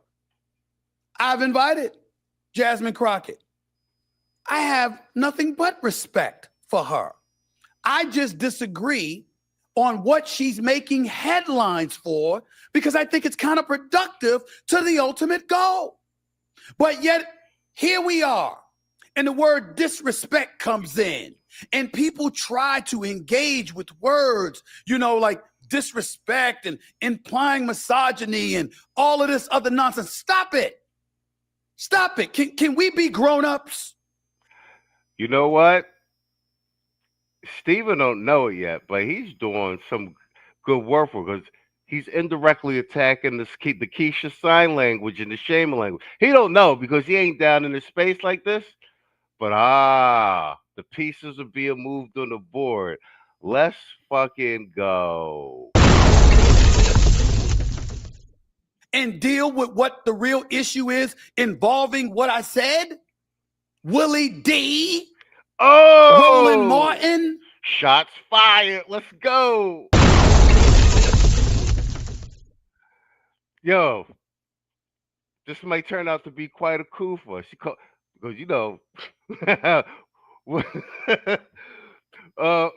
pandering Willie D. Yo, these are the culprits. Willie D, Roland Martin. I'm not against them having a civil war over here on that side and them cannibalizing each other. Gets the work done for us, bro. A win is a win. Let's go. Bakari Sellers and Angela Rye, who I have profound respect for. I mean, the list goes on and on with all of these people. I don't have their names in front of me. To my producer that texted to me, I don't have my phone on me right now, so I apologize for not having those names in front of me. But I'm what are we talking about? How's it disrespectful to say what I said? Could you just disagree? Could we? Oh, we put him on the Summer Jam screen. Oh, they squabbling outside. Let's be nice. Yeah. Let's be nice. We don't have to go there. I mean, you're not wrong, but you didn't have to say it. I mean, good Lord. Let's go. Let's let them cannibalize each other on the left. I'm glad we got Stephen A. Smith taking shots at him. This is prime time. These are some of our talking points. Willie D is culprit number one, paid chill. He just say, yo, Stephen A., I disagree with you. Here's why. We got Willie D. Put up that quote, please. He's putting out quotes or text or tweets about me. Let's see that again. Stephen A. Smith taking shots at Jasmine Crockett ain't just messy, it's weak. Dude is sitting on one of the biggest mics in America, and instead of using it to uplift, he's tearing down a black woman who's out here putting in... Oh, he's tearing down a black woman. Oh, the gynocracy strikes again. Yo, man, if Stephen A. Smith going to dig his feet in and he want to scrap, yo, they picked the right one, and I'm for it, bro. Let's let them cannibalize each other, because these is our talking points. Willie D, culprit number one. Then you see the See, Stephen A. Smith gonna find out. The gynocracy gonna come for him. He gonna have to make a decision. Real work. That ain't critique, that's betrayal. Jasmine Crockett ain't the problem. She's the kind of woman who walks into rooms full of snakes and makes the snakes flinch. Meanwhile, Stephen's showing what happens when the paycheck gets louder than the principal. They try to put you back on the plantation, Stephen. Don't go for it, man. Fight back. Fight back, homie. Fight back.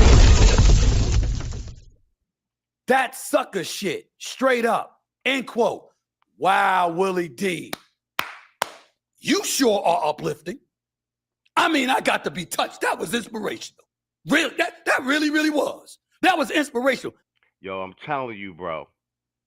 If Steven take this shit to heart, bro, he not the one, bro. Like, cause he arrogant, bro. He might, they might call him and try to make a peace deal behind closed doors. But if they really send the gynocracy after him, I ain't even gonna hold you. Stephen A. Smith may dismantle him single-handedly. I'm telling you. I'm hoping he really feels some type of grudge about this. Know what I'm saying? 𝐷𝐿𝐼𝐒 with the $5 super chat, man. We got a ball game. Let's play some drops real quick. Let's get back at it. Denzel, before you leave, can you hit us off with that King Kong line? King Kong, I'm putting cases on all you. Can you curse on? You can't curse on it, can you? No, you can't. I'm putting cases. You'll be playing basketball in Pelican Bay when I get 𝐄𝐍𝐿 program, nigga. 23-hour lockdown. You think you can do this to me, Shaq? You think you can do this to me? Man, fuck all you hoes. Fuck you and your mammy and your granny too.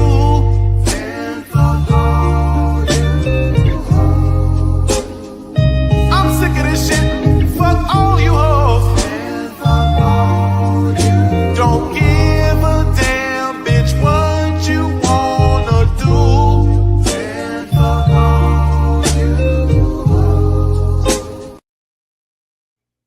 All right, I ain't even gonna hold y'all, man. This is 41 minutes long. We 6 minutes 36 seconds in, and I'm locked in. So we're gonna have to do this piece by piece all week. You know what I'm saying? We at the 1 hour 33 minute mark. I want to try and squeeze about the numbers in, but let's let some more of this play out.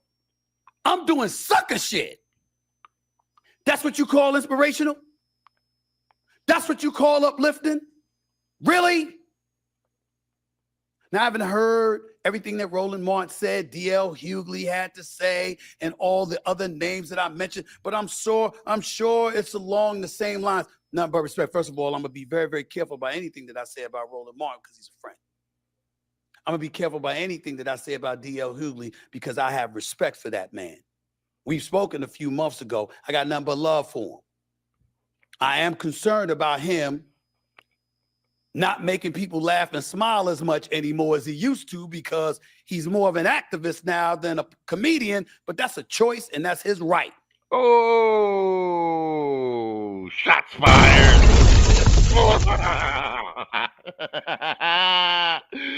Stephen A's a petty motherfucker. Oh, he's so petty. And nothing but love for him and respect. And anybody else too. My issue with Bakari Sellers is how he talked about me without ever speaking out or reaching out because you don't like a position that I took before or whatever, but you want to come on and sell your book after. See, I don't play that nonsense. Yo, and so it's it, Stephen A. Smith. I don't know if 𝐷𝐿 a frat.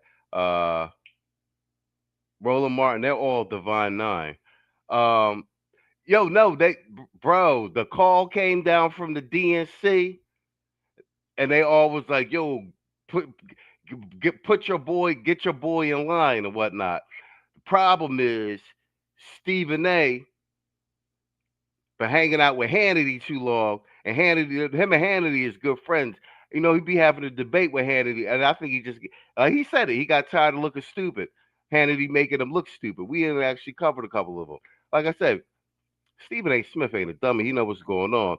them certain contracts, certain shit he couldn't say. That DNC money was going around strong. Uh, I want to, let's see him keep kicking these people's backs in on this, Jones. I don't like that.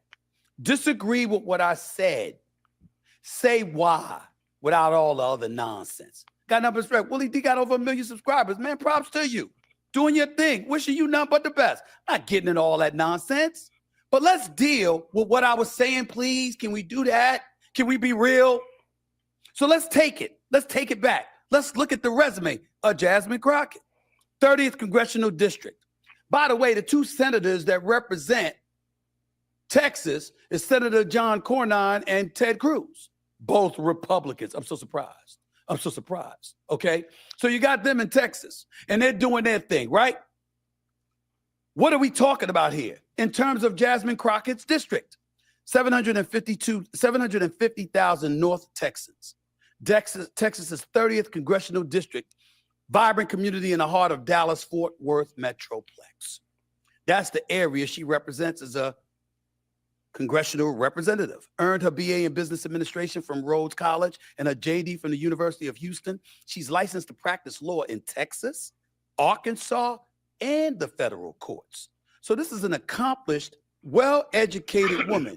Ain't nothing about her stupid. Ain't nothing about her something to dismiss or disrespect when it comes to her resume. Let's get that out of the way so as to make sure I'm not being disrespectful when we're talking about her, okay? What's her reputation?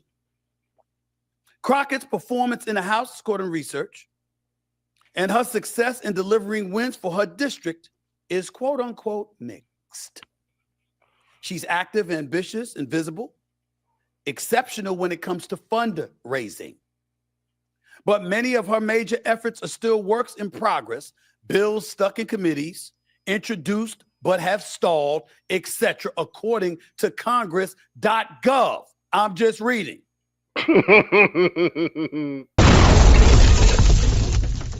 Walk them down slow, Steve. Walk them down slow. She faced similar difficulties as a state rep. The Texas legislature's sole black freshman had big plans for her first session. She ended up mostly playing defense, according to them. And what the implication was is that while she's great at fundraising, the challenge for her was cultivating relationships in Congress. And what does that mean? Potentially going across the aisle when you don't want to. Potentially going across the aisle, okay, when it might be in the best interest of the 750,000 constituents you represent. We know you're a Democrat. We know how disgusting and vile you find the president to be. You've told us on more than one occasion. What I was saying was, where's that going to get you when you're so willing and so apt to verbalize it the way that you choose to verbalize it? How is that going to be productive to your constituents? Okay, Steve, I see what you're doing. Steve walking them down slow. That's how you do it, man. That's how you do it. Read the resume back there. There you go. Yo, all right. We at the 10-minute, 51-minute mark on this one. We're going to come back and revisit another piece of this tomorrow because the segment's too long. I like where Steve going with this. I ain't even going to hold you. Let's jump in. Let's close out with a by the number segment. Get the hell up out of here. We at the 1 hour, 40-minute mark. Let me load my segment up. All right. Steve ain't going out like no chump. Steve ain't Meet going Soft out Black like... Man, the safest man in America. He listens, he validates, and he never disagrees. Unless it's about your self-care. He's strong, but not too strong. Soft Black Man, your plush. All right, Steve ain't going out like that so far. Let's see where he take it. But look like he walking him down slow. I like how he read her resume back to her. Like, yo, that shit look lackluster. I ain't saying that. Congress.gov is saying that. Yeah, so he said he had to roll up his sleeves on this one. Now, we're going to walk it down slow. We did about 11 minutes of it. It's a 46-minute segment. So we're going to do like another 10, 15 of it tomorrow. We're going to walk it down all week.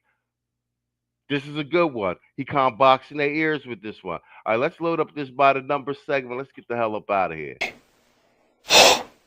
And afterwards, that is directly following, I want to talk to you about something even bigger. Namely, this is Max Headroom. And what you're about to...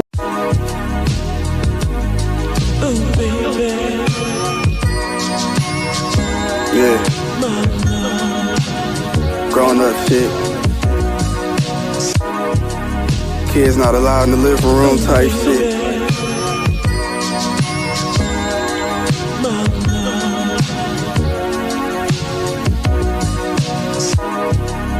Fendi socks match the robe. The flyest nigga on the whole globe. My front gate got a whole code. Talking business on the phone with some Muslims out in Yemen in the gold dome. Fashion week in Athens, Greece, eating spinach with some old hoes. You old niggas broke and it shows. You gotta sell tickets to get paid for your shows. I get paid either way it goes. I get paid even if nobody goes. Bitches see me and say life goes. Your lady want me, that's how life goes. I might let her give me head, it depends on how the night goes. Got a stable full of white toes. Green beam on the top, I nicknamed that bitch the light pole. Tennis bracelet hanging off the nigga wrist and it's white gold. Everything I do is ice cold. Bitch, I'm stamped like a brick. The hood show me love every chance that they get. I'm the man. I ain't in the romance, I admit. But I still hold hands with my chick. Ice Lord, fly shit. Big 4/5 on my hip, like a sidekick. My life is like a crime flick. Wine cellar in the crib, worth the moose, nigga Don shit. I came a long way from my mom's shit. I made it cause I grinded. My last vinyl cost 100 cause I signed it. Niggas need to be reminded. Seen the top 5 list and I...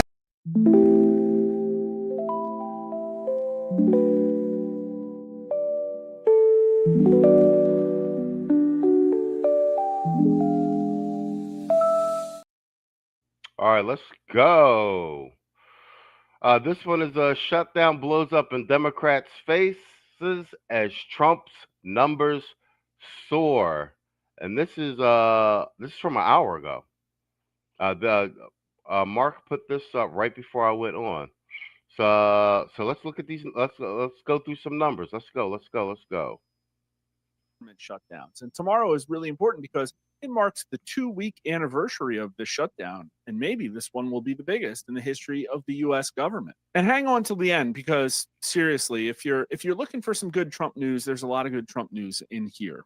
But let's talk about what's also going on today, and that is Donald Trump flying to the Middle East, consummating a peace deal for Gaza, going to Egypt for this incredible photo op and signing the deal. And yeah, they're going to redevelop Gaza. All right, let's there was an skip the exchange preamble of hostages, and jump historic. some of the numbers. Peace in the middle.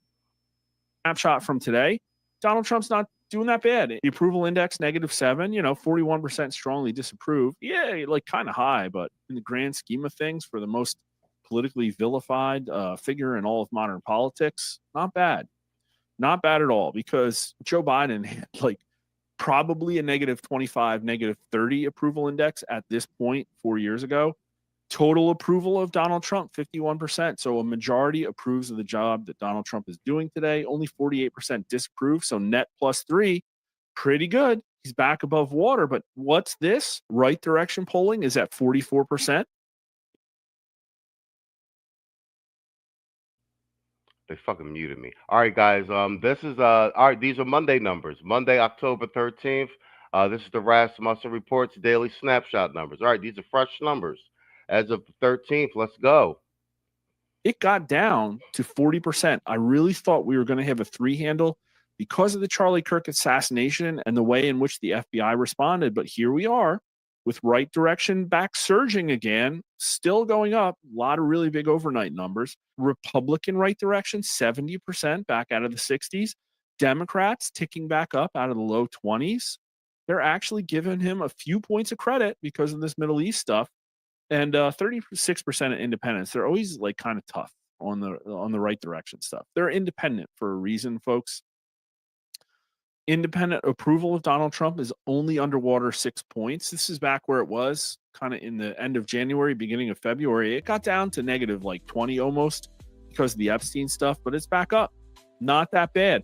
Donald Trump is doing phenomenally among men, but he's underwater 9 points among women. I wonder what they're not happy with. I really don't know. You look at the race numbers, though, 42% black approval. Incredible. He's above water. These are new numbers, guys. This is 42% black approval. That's got to be black men once again. Those numbers are going up. Republicans don't get approval numbers like that. All right, guys, let's go. Hold the line. 9 points with Hispanic and other race voters, and he's up 5 points among white voters. So these are really good numbers. And yeah, look at that 82% Republican approval rating. Really good. Republicans have stuck with Trump pretty much through thick and thin this time around. But here is what that looks like on a chart. Look at that.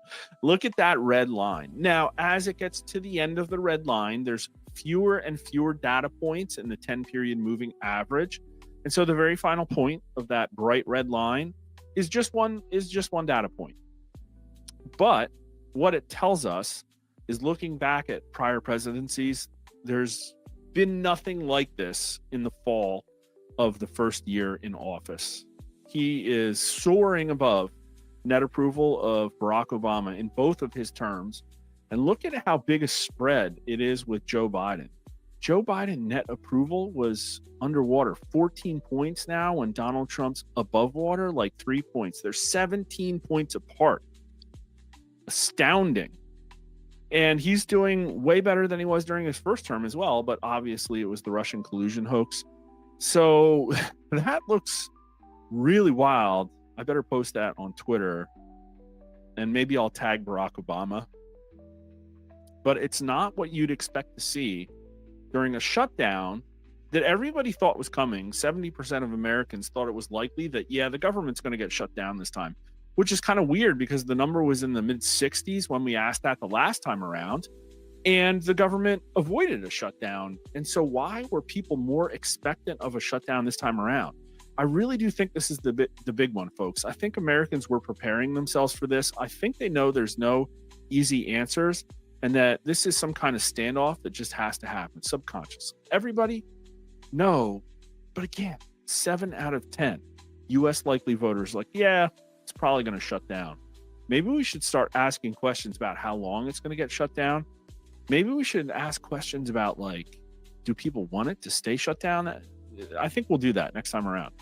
But here is the right direction polling, and that 44% doesn't really show up that great on the chart, but this is really like kind of zoomed out. This is the last 5 years. And that blue uptick there is a real big reversal. It plunged after Epstein and because of Charlie Kirk, and now it is bouncing right back up. So that, even though it looks small in this chart, is a really big deal. And obviously wrong track has narrowed a little bit too. So you can see that it's like Trump came into office and these numbers touched each other, right direction and wrong track. Right direction was actually positive for the first time in our entire polling history. And it's kind of degraded a little bit, but it's making a reversal. So I think Trump has an opportunity, maybe, now that he has people's attention, to pile on. Let's go. All right, I'm going to drop the link to this by the numbers in the chat, and I'm going to jump ahead a little bit. We are at the 1 hour 49 minute mark, so you could check this in its entirety, but I'm going to jump ahead a little bit to some more of the polling results. But looks like we're surging, guys. End of January, after a week and a half, then Donald Trump's approval rating completely recovered immediately. Oh, that's the 2000. So that's kind of interesting. So it didn't really have a lasting effect. And you can see the net approval on the right side is actually higher than the left side. And the orange line is what's going on today. And Donald Trump went into the shutdown with... And this is the 2018 shutdown versus today. The approval numbers are way higher today than what they were in 2018 with the shutdown. A higher net approval than he had 7 years ago. by a couple points, by 4 points here. And, it's not apples to apples because he had a little bit of a surge here from Charlie Kirk. And after the shutdown, it's like dropped a little bit, but now it's surging right back up. And you can see that if this continues, this is nothing like the prior shutdown. I think they were hoping on this just tanking his approval, and it doesn't appear like it's going to happen. And maybe it's because of the Middle East. Maybe it's because of other stuff. I really don't know, but there's not this feeling that people are turning on Trump. You just don't see it. I mean, just look at this snapshot. The numbers are not bad. They're not bad at all. They're stable and they're good. But what is not stable or good is this guy. And he's just, there's a lot of stuff going on right now. Pretty sure Schumer's got some ties to Israel as well. I would have thought that he was kind of happy maybe about this peace plan or these hostages. No, he hasn't mentioned it. Everything he's talking about is Russ Vought. Donald Trump and Russell Vought are using Americans as pawns in their shutdown. And of course, it's ratioed. 2,000 comments, only 1.2 thousand likes. Nobody is rallying around this guy at all. This is appalling. I have tweets. Look at how many followers. He's got 3.3 million followers and 1.2 thousand likes. Now, this one, okay, people really like this lie. Republicans control the Senate, the House, and the White House. The lie of omission is that Democrat senators are keeping anything from being passed. And, they're slinging mud back and forth about blaming each other for the shutdowns. And he only got 29,000 likes, 3.3 million followers. Obviously, most of those followers are on Reddit and Blue Cry right now. Oh, Speaker Johnson cares more about protecting Trump from the Epstein files than he does about protecting healthcare for the American people.